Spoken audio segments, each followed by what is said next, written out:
নমস্কার, আরও একটি আপডেট নিয়ে হাজির হয়েছে আপনাদের সামনে। সেটি হলো সপ্তম বেতন কমিশন। সপ্তম বেতন কমিশনের কোনো সুরাহা পশ্চিমবঙ্গের বিগত সরকার করে যাননি। আর পশ্চিমবঙ্গে পালাবদলের পর নতুন সরকার ক্ষমতায় এসে সেই বিষয়টিকে একেবারে গুরুত্ব দিয়ে দেখছেন, এই কথা বলা যায়।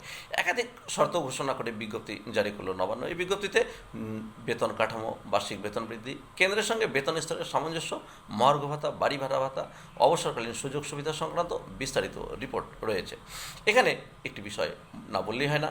বর্তমানে রাজ্য সরকারি কর্মচারীরা 3% হারে ইনক্রিমেন্ট পেয়ে থাকেন, তা বেড়ে 5% করা হতে পারে, এমনটাই কিন্তু মনে করা হচ্ছে, যা অত্যন্ত একটি খুশির খবর।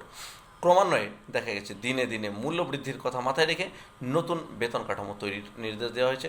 কেন্দ্রীয় সরকারের বেতন কাঠামোর সঙ্গে রাজ্য সরকারি কর্মীদের বেতন স্তরের সামঞ্জস্য বিষয়টি অত্যন্ত গুরুত্বপূর্ণ, তাও খতিয়ে দেখা হচ্ছে। ন্যূনতম বেতন নির্ধারণের ক্ষেত্রে 5 সদস্যের পরিবারকে ভিত্তি হিসেবে বিবেচনা করার কথা বলা হয়েছে। মহার্ঘ ভাতার ক্ষেত্রে স্ট্যান্ডিং অর্ডারের সুপারিশ করার বিষয়টিও খতিয়ে দেখছে কমিশন। তাছাড়া রাজ্য সরকারি কর্মীদের বাড়ি ভাড়া, পরিবহন ভাতা, শিশুদের শিক্ষা ভাতা, হস্টেল ভর্তুকি ও অন্যান্য ভাতা নির্ধারণের ক্ষেত্রেও কেন্দ্রীয় পে কমিশনের সঙ্গে সামঞ্জস্য রক্ষা করার কথা বলা হয়েছে। অবসরকালীন সুবিধার ক্ষেত্রে একাধিক বিষয় খতিয়ে দেখতে হবে।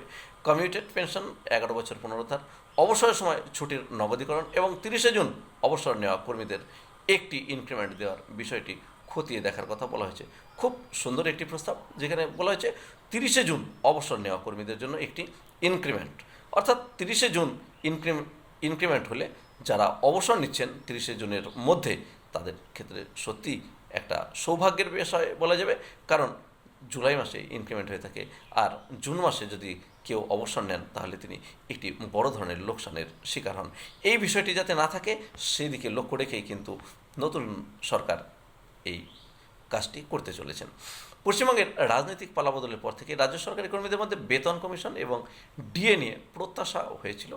এই প্রত্যাশা পূরণ করার জন্য নতুন সরকার বাজেটে বেশ কিছু ঘোষণা করেছিলেন। অর্থমন্ত্রী স্বপন দাশগুপ্ত সেখানে ঘোষণা করেছিলেন 20% ডিএ বৃদ্ধির ঘোষণা, অর্থাৎ এই 20% ডিএ বৃদ্ধি হলে 38% ডিএ পশ্চিমবঙ্গের রাজ্য সরকারি কর্মচারীরা পাবেন। সেটি 1 অক্টোবর থেকে কার্যকর হবে। বাজেটের দিন মুখ্যমন্ত্রী শুভেন্দু অধিকারী ঘোষণা করে দেন যে যত তাড়াতাড়ি সম্ভব সপ্তম পে কমিশন গঠন করবেন তার সরকার। আর সেই মতোই কমিশনের টার্মস অফ রেফারেন্স বা কাজের পরিধি বা দায়িত্বের খসড়া ঘোষণা করেছে রাজ্য সরকার।